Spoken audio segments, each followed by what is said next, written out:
Daniel Coles, a Republican strategist, consultant from Colorado Springs. Thanks for making the drive to chat with us about this. Absolutely. You've written in defense of Donald Trump bringing Steve Bannon into the White House. Bannon is a defender loosely of the alt-right, and now the discussion begins. Who is the alt-right? Who are these people? Well, that is the question, and the answer depends on who you ask. And I'm not saying that to be cute. I think it's key to understand that there are different groups and different types of people who all claim that mantle. But the fact that they all claim it doesn't mean that they're at all alike. We have these neo-Nazis, that's the best word for them, that we saw at Richard Spencer's event over the weekend. And Richard Spencer, unfortunately, happens to be the guy who coined the term alt-right. So we would definitely have to call that group of people alt-right. But on the other hand, we have a different alt-right represented by Breitbart News and the people who are attracted to it. And I know people who consider themselves alt-right but hadn't even heard Richard Spencer's name until about a week ago. So if there are people who say that they are alt-right, but it turns out that the guy who came up with the phrase is a Nazi, maybe it's time for a new phrase? It could be that that phrase is going to be tarnished forever on account of Richard Spencer. However, the fact that the guy who came up with it is a Nazi doesn't necessarily mean that anybody else who uses it should be tarnished with the same brush. I mean, the Nazis also came up with the word Volkswagen. That doesn't mean that anybody in a Volkswagen should be painted as a Nazi now. That seems a touch tortured, but perhaps just for the moment that we're in, where you have the most prominent face for the time being in the alt-right, yelling, "Hail Trump," throwing Nazi salutes, people in the crowd are doing the same. Why wouldn't any conservative who is not a racist want to run as far as they can from this? Well, none of us should be associated with it, that's for sure. I will point out, though, that Richard Spencer is only the most prominent face of the alt-right as of about 24 hours ago when this video appeared. Steve Bannon probably was before Steve that. Bannon was before that. What I think is going on here is this. Steve Bannon is associated with the alt-right somehow loosely through Breitbart News. And now that Richard Spencer has appeared on video saying these disgusting things that he's saying, that is being magnified so that Richard Spencer, the neo-Nazi, can be hung around the neck of Bannon, and Bannon in turn can be hung around the neck of Trump. The only reason Richard Spencer is prominent is precisely because this video is playing over and over and over again on cable news. But remember, there were only 200 people there. I've given speeches to larger crowds than that within the last 2 weeks. There are only 200 people there. This is not a significant movement. It is only looking significant because of the amount of airtime that it's receiving. What percentage of Trump's base do you think harbors racist sentiments? And you know this is polled. I mean, it's an ugly high number. It's also a high number in Hillary Clinton's base. We saw that as well. But it's just a fact that a good number of Americans have some pretty abhorrent views on race. Is that not true? I don't know the polls you're referring to, and no, I think I would reject that. Okay, go ahead. Sure. I wouldn't agree. It's certainly not my experience that a large number of Americans have ugly views on race, and especially after the election we saw on November 8th, I don't think we should be putting much stock on the ability of the pollsters to get these questions right. Fair enough.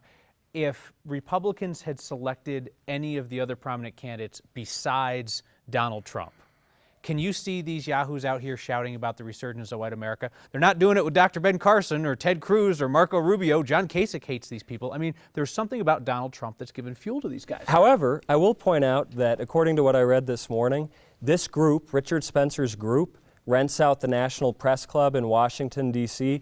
twice a year for these meetings. So it's not as if they just suddenly appeared because Donald Trump won.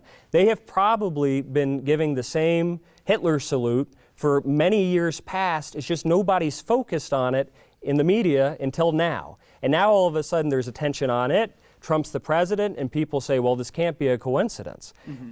I'm not saying that they're not feeling energized now, because I think you're right that they are. However, it's not as if they're Trump's creation. They have existed, and they've probably been energized in the past as well. If you had the opportunity to speak briefly with a President-elect Trump and say, hey, this is out here and here's what you should do about it, what brief advice would you give them? Well, let me preface that with this.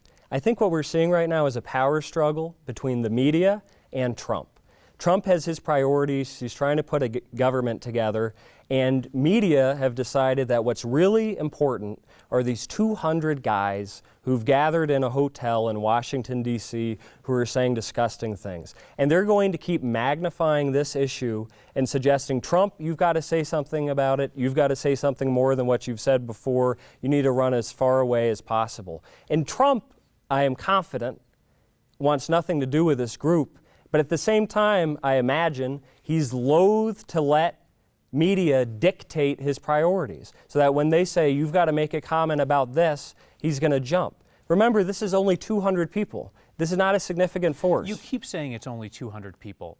If it was really only 200 people, then they move at supersonic speed, drawing swastikas on Isabella Bird's school in Denver and on the car of a transgender woman in Capitol Hill. We both know that it's more than 200 people. I'm not saying there aren't more than 200 people who are disgusting racists. But remember, Trump did address those people in a 60 Minutes interview. He was asked specifically about the racial harassment we've been seeing around the country. He said, stop it to his interviewer, and then he looked in the camera and said, stop it again. You're right, 200 is an underestimation. But the point is, this is not actually a significant factor in American political life. It's just the topic of the day. And it's predictable that it would be. I'm not saying we shouldn't talk about it. We should talk about it and we should keep our eye on it. But we shouldn't act as if the mere fact it's playing on CNN 10 times an hour means that this group of people is taking over the country. They're not. They couldn't even fill up a ballroom in Washington, D.C. Do you think that there is a significant cohort in Colorado that would self-identify as alt-right? I think there are people all over the country who would identify as alt-right, but it is so important for me to emphasize that these are people who've never heard of Richard Spencer and don't ascribe to any sort of racist ideology whatsoever. There's the Richard Spencer neo-Nazi wing of the alt-right movement, but there are these other alt-righters who are just anti-establishment Republicans who were attracted to the name because they don't hold mainstream Republican views, although they consider themselves right of center. For instance, here's one tricky thing, though. The word nationalist, okay, is associated with white nationalism, which I think we would agree is racist. Then you have Steve Bannon saying, well, no, there's economic nationalism, which I guess used to be called protectionism or America First or whatever you want to do. Isn't it dangerous to dance around this nationalist word? The nationalist word, until quite recently, was associated with an emphasis on the good of one's own nation, as opposed to either an international cohort or a class within the nation. For instance, people would say that the French, after the French Revolution of 1789, were the first nationalists. They had the first nationalist identity. It's only very recently that it's come to mean anything like white supremacy. And I don't know if the word needs to be chucked out the window just because a few very bad apples have suddenly gotten a hold of it. It has deep roots in history. It goes back a very long time, long before any of these jokers came along. What do you think is going on, more broadly speaking, in terms of race relations in the U.S.? We have a lot of claims that have come out in terms of, hate crimes and bias incidents and that sort of thing. The election did not create racism, did not create racists, did not create these incidents. I agree. We're hearing more about them. Is that a creation of the media, or is there actually an uptick? Is there something happening, do you think? I think there could be a slight uptick, but it's really hard to know for sure. The Southern Poverty Law Center compiled a list of all the racial incidents that have taken place across the country since Trump's election. But some of them are one child supposedly saying to another, you're going to be deported. And I'm not saying that that sort of comment is, defensible. It is not defensible, but it's not the same thing as painting a swastika on an elementary school, for instance. And there are no lists of these sorts of incidents that took place before the election, so there's not much to compare it to. And moreover, some of the incidents, I'm not saying a significant number, but it is a fact that some of the incidents are hoaxes. Indeed, they are, and we reported on one in Boulder where a guy admitted that he spray painted his own BMW. But you wouldn't go so far as to say that most of them are hoaxes. No. Okay. Okay. Yeah, I haven't heard anybody suggest that. So, as somebody who is well connected with Republicans around Colorado, what message would you send to other Republicans about this churn out there right now, about racist ideology, about white nationalism, about the alt-right? I would say that we have to reject racist ideology, but we also have to remember that it's not as prevalent as some of the media reports would make it seem to be.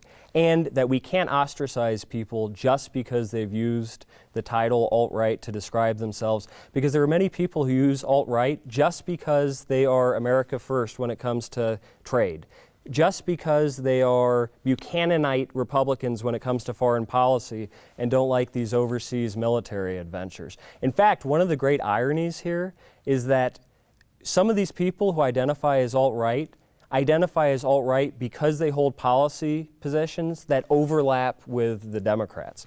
If you heard Chuck Schumer speaking over the weekend, he pointed out that part of Trump's campaign platform looks a lot more Democratic than it does Republican. And he's talking about things like trade and foreign policy, and these are areas where the alt-right agrees with Trump vehemently. In other words, the alt-righters are not only not mainstream, sometimes they overlap with the Democrats, and that's why they put the alt in front of their name, because they reject the typical rightist views on free trade and foreign policy adventures. In other words, let's not generalize about our neighbors. It's easy to do that. It's a lot harder to look at what people really believe and look past the labels. And it is true that Donald Trump has scrambled politics in an interesting way, and I mean that's obviously how he built his coalition. Let me present you lastly here with an analogy. You can tell me if you think that this is a good analogy or a bad analogy.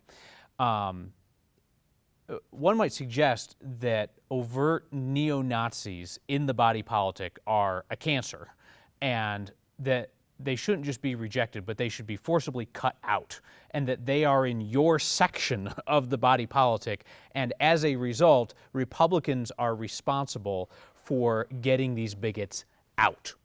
Not just saying, stop it, but getting them out. Is that fair? I think whether it's fair depends on what you mean by getting them out.